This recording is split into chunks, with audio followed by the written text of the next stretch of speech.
I have a saying, inflation's either your best friend or your worst enemy. And this gets back to, remember I talked about the status part, is if you're putting your money into products, and when I say product, it could be clothes, purses, shoes, cars, washers. Now we need washers and dryers in cars, but you don't need the Rolls Royce of cars or washers or dryers. All of these funds, you have to be cognizant of the fact that consumer products do one thing. They go down in value. They don't go up in value. They go down in value. So you're losing money. There's no investment return. There's nothing going to help you. And eventually it's going to wear out and you're going to have to either trash it or replace it or something and start all over. So controlling that and the inflation cost and all this is crazy. It just keeps going up and up and up. So you're losing this battle because inflation is going up faster than your income is. Now, then the other side of it then is how do we create the wealth and income so that we're not just paying our bills. I mean, being financially free is more than just paying your bills. Being financially free means is you work because you want to work. And most people look at that, the middle class of this country looks at it and says, the only way for me to become financially free is I got to save a ton of money over 40 years and maybe I can retire. Now, I'm a baby boomer, and we deal with a lot of baby boomers now that are in their 60s and 70s, and they have retired, and now they're trying to stay retired. And we help a lot of these people there because here's what happened is they reached 65, 66, 67, filed for Social Security. They started collecting that Social Security, which is great. But here's the problem, it's not enough. And so they started running out of money and they run out of money. Then they start leaning on credit card. Now they have 50, 100 grand credit card debt, no money, Social Security's not enough. And they're going, what do I do? And they want to stay retired, trying to go back to work, even part-time.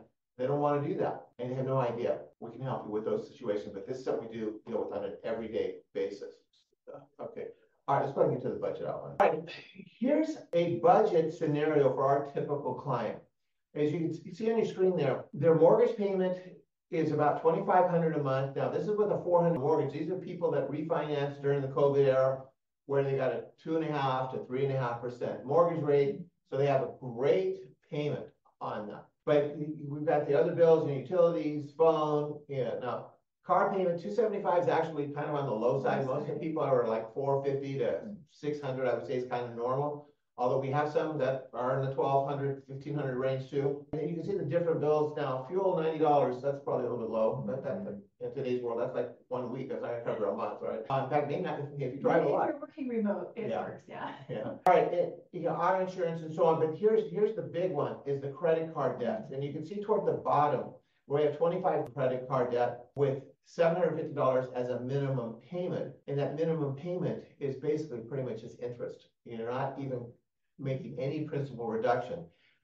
$25,000 in credit card debt is on the lower side of most of our clients.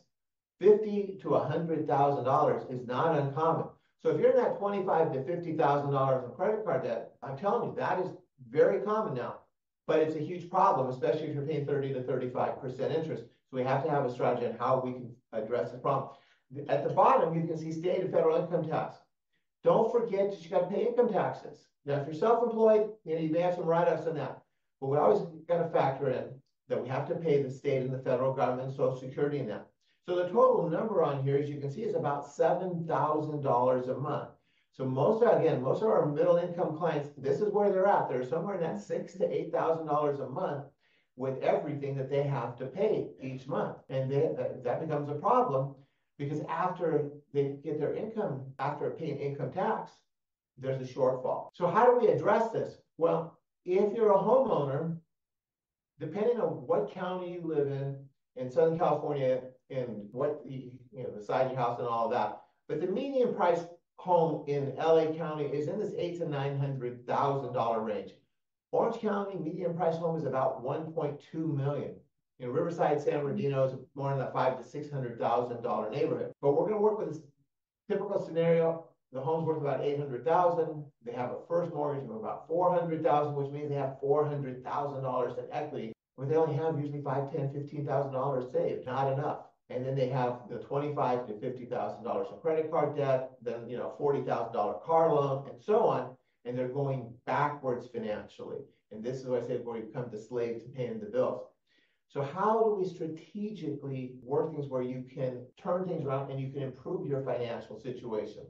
Well,